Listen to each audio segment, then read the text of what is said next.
Hello, everybody, and a very warm welcome to today's Facebook and YouTube live event about classroom management for primary. I'm Huma, and I'm joined by my co tutor, Zainab. Hello, Zainab. Hi, Homa. Hello, everyone. How Thank are you you, so much for joining us today. how are you doing today, Zainab? I'm doing very well. Thank you. How are you today? I'm all right, Zainab. So, Zainab and I are very excited to talk to you about managing your primary classrooms. We'll also bring in ideas from our community discussions around this topic, and we'd be happy to read your comments and answer your questions together with you. So, if you're joining us, please tell us who and where you are. So, Zainab, are you excited to talk about primary classrooms today? Definitely. I think there's so much you can do with young Hmm. learners. Primary classrooms are so much fun. So there were some really, really great ideas in the comments on the Facebook post, and the two of us also have some great ideas that we'd like to share with you today. Yes, indeed, of course. Zainab, so we had lots of comments and questions about working with young learners in the community in our closed Facebook group, which is called British Council Courses for Teachers. So one of the key questions that popped up was about engaging young learners. So how can we engage young learners, Zainab? I mean, what are your top tips for us? Well, something I think is really important to do in a young learner's classroom is group them and pair them. Mm, But with young learners, you they can be a bit reluctant when it comes to grouping them and pairing them. So if you ask them to pair with someone, they're just going to rush their best friend. They're not going to try someone new a different every time. oh yeah. So something that I have tried is making it very playful and giving the group names, funny or silly names. Names like the wiggly worms or the dancing dinosaurs, the giggling monkeys. They love those names. And the best part about giving them these names is when you ask a group to answer a question, you ask them to act their name. So the wiggly worms would have to do a little wiggle before they give the answer. It's just so much fun, and it gets them moving, it gets them laughing, and it creates that positive environment in the classroom and also reduces the anxiety some young learners may feel when they're working with other students that they don't know very well. So it really does help with, managing the chaos when it comes to pairing them and grouping them. Zainab, I liked your point about creating a positive classroom environment. So I'd like to add a few things there. So yes, I think it's important, to manage pairing and grouping in the class so students feel more engaged. For me, the starting point would be um, imagining how you want your classroom to be. In other words, I think it's more about building routines for me. So when I want to engage young learners, I'm thinking about routines. So building routines into my lessons, guiding my learners' energies more positively, and like you said, creating a safe space where they feel heard, valued, and maybe understood too. So I think for me, what has worked for me in my classrooms is being able to manage the pace of my lessons, Aina, because I think young learners have very limited or short attention spans. So I usually use stirrers and settlers, sorry, to manage my learners. And our classroom management for primary course has loads of ideas to help our audience with stirrers and settlers. So, for example, if my classroom is very noisy, energetic, then I might want to calm them down with a quick calming activity. For example, read and draw. Maybe draw your favorite pet or make your favorite animal with modeling clay, etc. And if I want to wake them up, then of course I might engage them using role plays or maybe more competitive games and other activities. So I think that's one of the ways I might want to engage my learners. Thank Um, you. Yeah, go Zainab, ahead. I think this would be a good point to look at the chat and welcome our audience. We got people joining here from Mauritius, from Libya, from Thailand. More people from Libya, of course, um, and Rwanda, Uzbekistan. Oh, yeah, that's lovely. And we also got some nice comments here, Zainab. One of the viewers is saying that we have to relate our lessons to the lives of our learners. I Yeah, remember something similar, coming from one of our community members too, where they said that it's important to connect the lessons to their personal lives. Uh, so, definitely. um, so there's a comment here about that. Mm, I think I saw another comment. Oh, there's another comment about hands-on approach and games, and maybe also using AI in the classroom, which is a very good idea. It's useful to bring in different kinds of resources. But about using AI, I think we have to say a word of caution here. When you use digital resources in the classroom, I would ask myself a couple of questions. Zainab and I were discussing that yesterday, and the first question would be, is it safe and appropriate for my learners? Which means, is it age appropriate? Does the tool have any harmful ads, and does it require any unnecessary signups? So I mean, that's the first question. Is it safe and appropriate for my learners? And does it protect, their data, their personal data? So these are a couple of questions I think we all must ask ourselves with respect to the use of digital resources, especially in young learner classrooms. And if the answer to these two questions is no, then for me, it's usually a deal breaker, which means I might not use that tool with my learners. Um, I'd like to mention a point when you're talking about the ideas that some of the participants are writing in the chat. There was a very mm, good idea from a community member on the Facebook post that really stood out to me, and it's a brilliant idea. He mentioned that he has a secret leader. Or ooh, secret leaders in his classroom. And how it works is that before the students, or before the lesson starts, or as the students are coming in, the teacher would privately speak to 3 or 4 students, telling them that they are the secret leaders for their group today, and tell them what their roles are. So basically, their roles would be something like keeping the group on task, helping others, making sure everyone is taking part, making sure everyone is staying quiet. And it's a very clever idea because it really helps build confidence in those who are secret leaders. And they take more responsibility for their own learning. They feel like they're on a secret mission, which is very motivating for young learners. And it benefits everyone because it keeps everyone focused and on task. So I thought I'd share that with everyone because I really, really liked that idea. And it's something that had never occurred to me before. yeah, that's a very good idea, Zainab. I mean, it's always nice to give learners roles, so they can own this process of learning and participating in the lesson. Zainab, there's a question here from one of the viewers. The question is, how do primary teachers get students' attention quickly and calmly? Well, there's, a lot of ideas that Mm. we can use, especially when it comes to attention grabbers. And the course, Classroom Management for Primary, has a number of ideas. Oh, yeah. And a lot of them are very engaging. So it really does grab the student's attention. So, for example, here I have a bell. Very simple. Yeah, and I think Huma, you have something similar that makes noise. Anything that makes noise that would just make them look up and stop. Anything that would make a loud noise and stop what they're doing. Um, Something a little more playful is what I do sometimes and is very effective is turn off the lights and then turn them back on. So I just leave the lights off for a few seconds and then I turn them back on. And if people are still not all looking at the teacher, then you can just keep turning it off and turning it on. Just make sure that you have windows in your classroom so Mm, it doesn't go pitch black and some of the younger learners might get scared. mm. So it's very easy and very effective.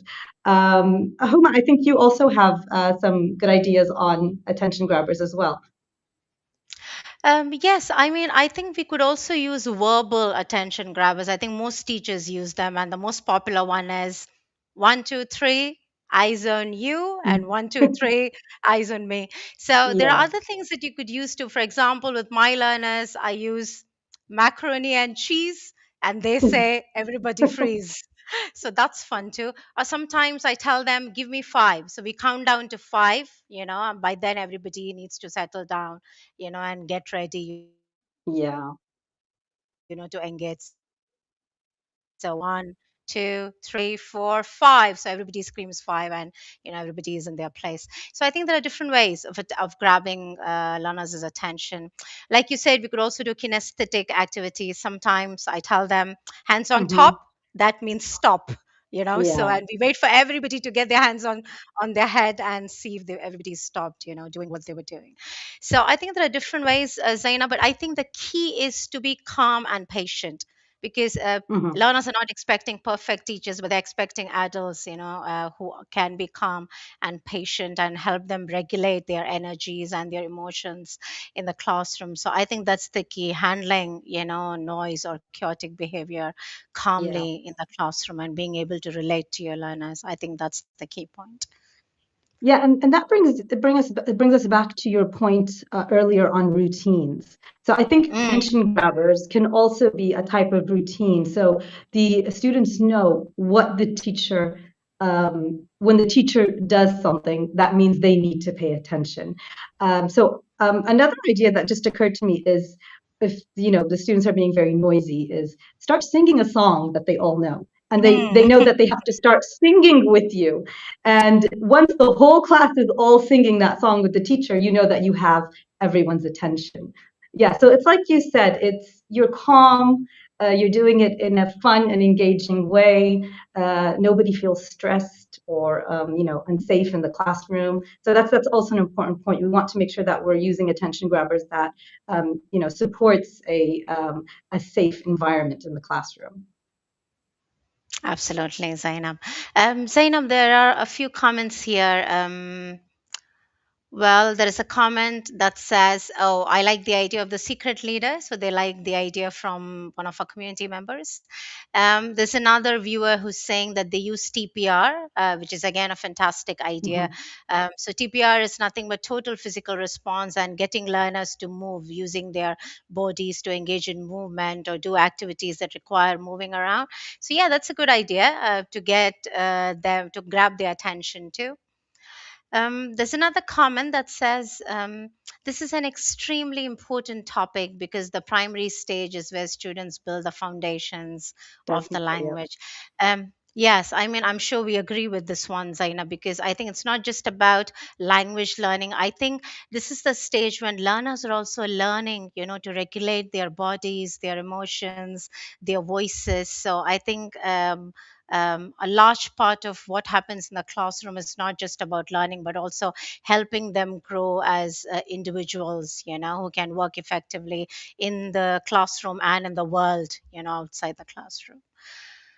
Mm, there's another comment that, oh, there are some nice ideas here. So there's one viewer who's suggesting using physical objects like blocks, counting beads, or Play Doh for Mhm. math or literacy for engaging our learners. They say, for example, forming letters out of sand or clay, using visual aids by having bright posters, flashcards, and props. Those are all wonderful ideas. Yeah. And they continue by saying, but if you're teaching a story about a forest, you can bring in a real pine cone, oh, nice, or a leaf for them to touch. And you can also use songs and rhymes. That's a very good point there. Thank you very much for adding that point because I wanted to talk about also being able to respond to multi-sensory needs of our learners because young learner classroom especially can be very, very complex because students come in with so many different personalities, so many different interests, and very different needs too. So I think it's important to use multisensory teaching methods to engage them. So ideas like this viewer has mentioned, ideas that can engage their hearing, their seeing, their sense of taste, something things that they can touch and feel. I think can be engaging for them. So I've got an idea here for us, Zainab. So this is a tactile box. As you can see, I call it the tactile vocabulary box. So you can reuse any plastic box from your kitchen, or get or ask your students to get one. I filled it up with rice, with chickpeas, and a couple of types of pasta. So, for example, for vocabulary practice, the teacher could hide little objects into this box, and students could close their eyes, touch and feel what's inside, maybe grab an object and say, what they feel it's like, describe the object for their group or for the class. So, this is another nice way of engaging the different senses that your learners bring to the class. You could also use sandboxes, like this comment says, where they can practice writing letters. So, if your students are struggling with literacy, you can get them to practice letters and numbers using sandboxes.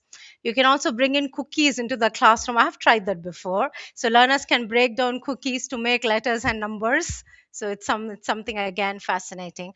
But I'd like to add a word of caution here. If you're using edible items, please make sure that you're aware of any food allergies that any of your students may have. So please remember to use what is safe for you and for your learners.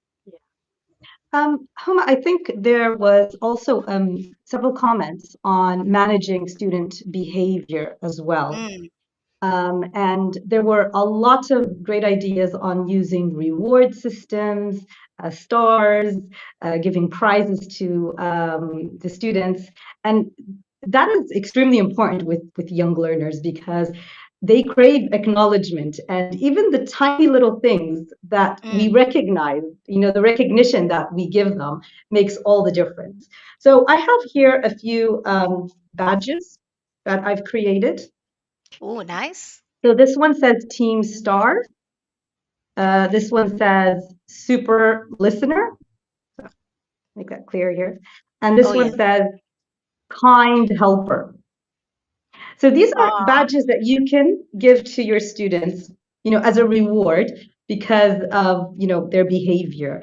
And mhm. I mean, these I printed out in color, but you can easily draw them and color them, or have the students draw them and color them. Oh, yeah. And you can decide together with the students what they want to write here. So what is it that they're getting rewarded for? Why are they getting this badge? And you can have them hung, on the wall. You can stick them on their shirts, and they can go home with them. They can get super excited. Another idea is the star system. So sorry, it's in Arabic. This is my son's, but Oh, it's it's it's the same nice. idea. So you can see here the teacher is putting a star in each box. And once all the boxes are filled, what she does is she has a mystery box. And in this box, there are all these different types of prizes. And she blindfolds the child, and the child just puts his hand in the box and has to feel around and choose the prize that he wants or she wants. So I think it's very, very motivating. My son comes. So rewards, badges, prizes really do work with young learners, especially when you're trying to manage their behavior.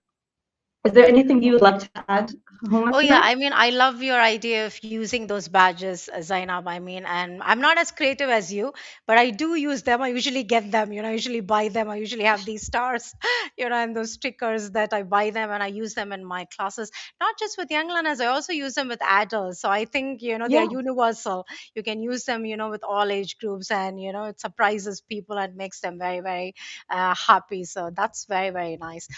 Zainab, I had another idea too. I think we were talking about this earlier about managing the behavior in the classroom. So, one of the first ideas that I can think of is from one of our courses, teaching English to refugees and displaced learners. And there's a discussion post that just went up in the community. It went up yesterday, which also talked about managing difficult behavior in the classroom, and it suggests a three-stage, approach, three R's, use three R's to manage difficult behavior. And the first was regulation. So you help your learners regulate their behavior. So the first step would be to help learners to calm down. So you can offer them a quiet seat, or maybe, if you have these quiet corners designated for self-regulation, you can send your students there. If they have a sensory object that they like using, or something they've brought from home, they could use that to help themselves, to calm down. Or you could give them a short break, or maybe a calming task like we discussed before, maybe, drawing. The second R was relating. So once the student has calmed down, you can then, establish that connection with them, build that relationship with them. So sitting nearby and maybe talking less and listening more, giving them an opportunity to talk about what just happened, maybe will help you to understand how they're feeling. And the final R was, if I remember correctly, I think that was using reason. So when you feel that the child feels safe and ready to talk and engage, then maybe, you can use reasoning by asking reflective questions, by discussing what happened, and maybe setting some goals, for them to work on, for the future. So I like this approach, regulation, relation, and then reasoning, where you're able to deal with difficult behavior in the classroom. So if you want more such ideas, we recommend you sign up for our courses. And this one is Teaching English to Refugees and Displaced Learners. Um, Zainab, I think let's have a quick look at the chat and see what we have here. There's a comment here where this viewer is agreeing with what we discussed earlier, and they say the teachers should be calm and patient, show care and respect, encourage participation, and also allow mistakes as part of their learning. I think that's such a Yes, good comment. that's lovely. Yes. There's a question here, Zainab, and the question is, how can I reach a common ground between adding to the English skills of my learners while delivering the focus of the lesson? Because more often than not, the syllabus doesn't support all of the English skills, and I'm left with lessons that are on a higher level than the learners, or at least most of them. Yeah. Ooh, I think this there's is a quite a common lot there. question, a common challenge that a lots of teachers are facing. And they want to meet the needs of their learners, but then they have a curriculum that they have to follow, and then, a final exam that the students have to take at the end of the year. And, my advice is usually do the best you can with what you have.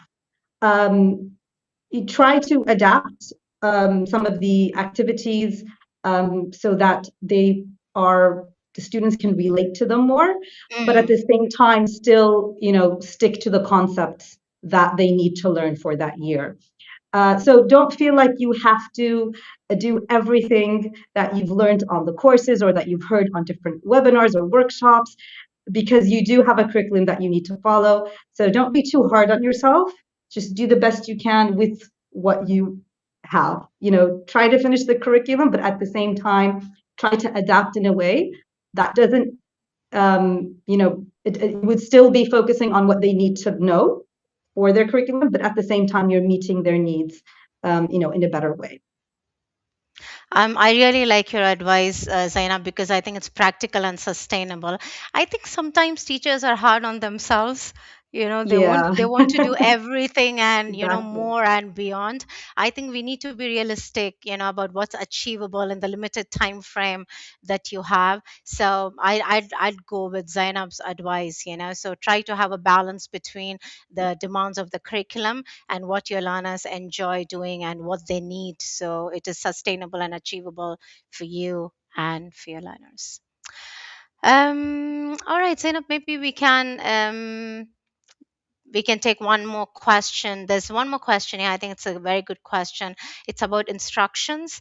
The question is, students understand the instructions and what I say, but they do not use English. They're first grade students. How can I make them use the language instead of translation?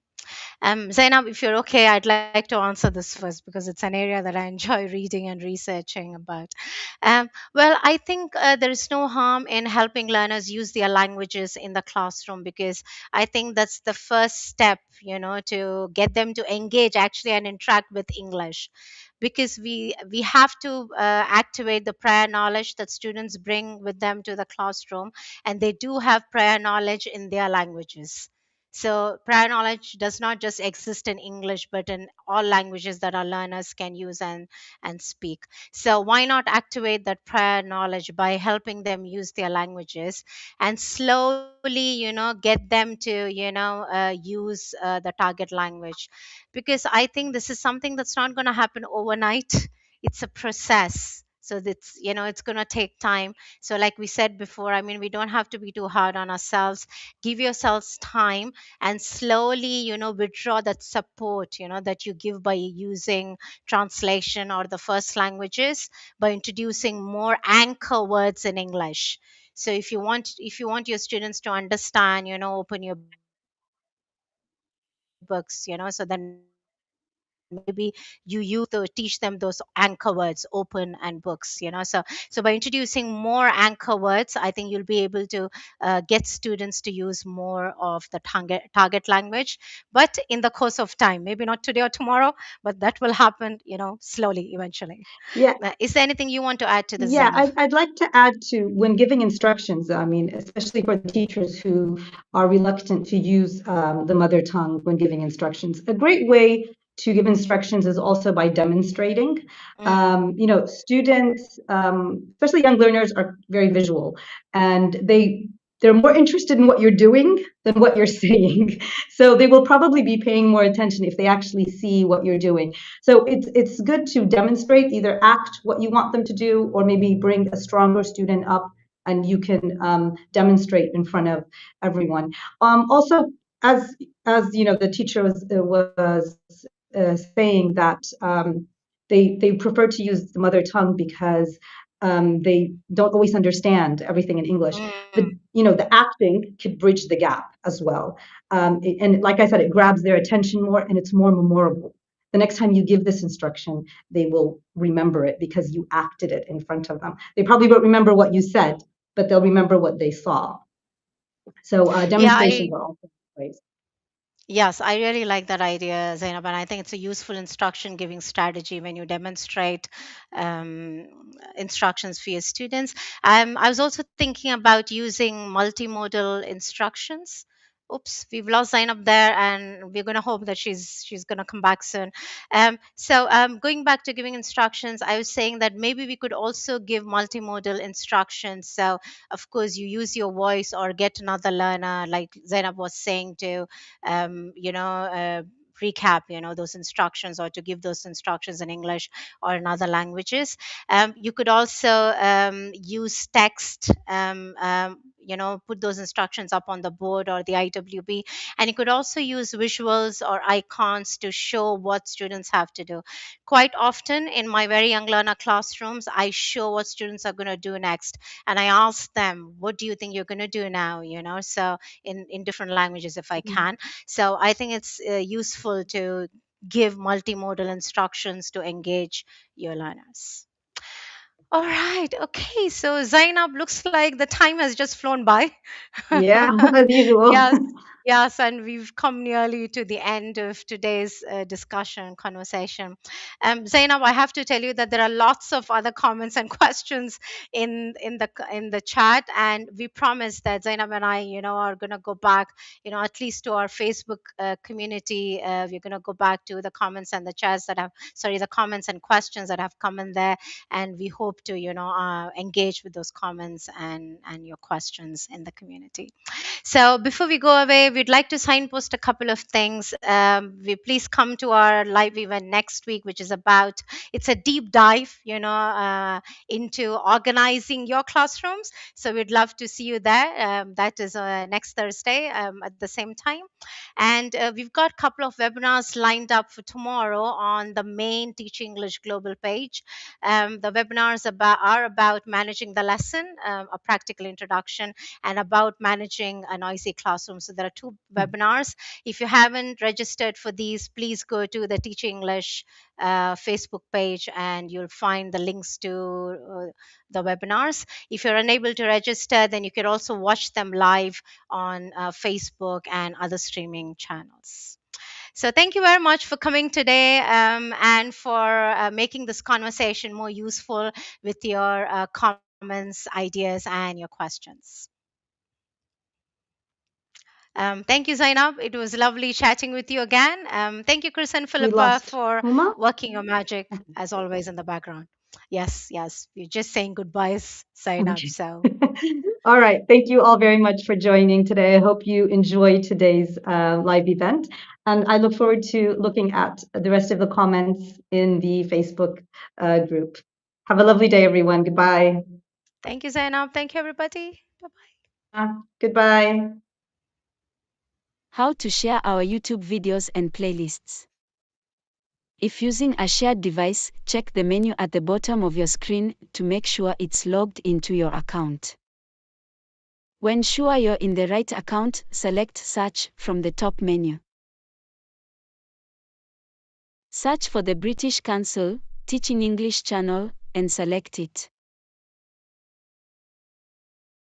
Look down the page for British Council Teaching English, then select it. This is our channel where we share videos for teachers. Tap on Videos to see individual videos. Here you can explore our many videos for teachers.